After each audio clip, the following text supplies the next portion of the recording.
high protein, high fiber dinner. Let's go. When I'm not cooking up a fit, it's not often I'm not cooking up a fit. I'm cooking dinner for my girlfriend and myself to enjoy.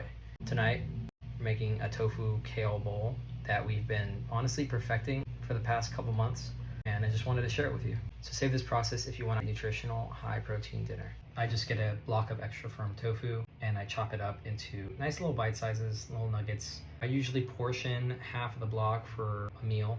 To finish prepping it, I do marinate it in a soy sauce, water, sesame oil, rice vinegar, concoction with maple syrup. Usually mix that up together and leave it on the side.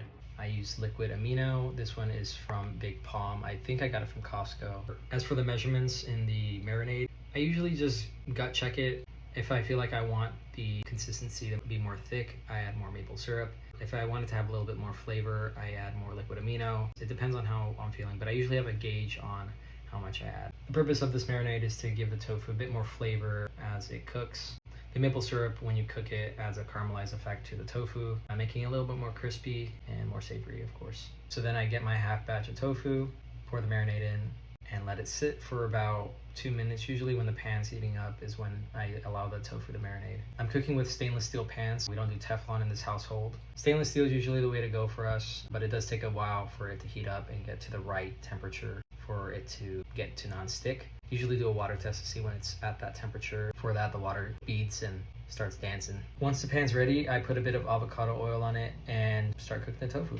I usually set the temperature to about medium to medium high. You want the tofu to cook but not burn. So while the tofu's cooking, I do work on some of the other things as well. This process takes about 30 to 45 minutes, so you just gotta take it slow. It also can be as quick as you want it, depending on how crispy or how soft you want your tofu to be. So dependent on you. You can eat this with rice or just with the kale, but in this case I have rice. I'll be reheating it in a steamer.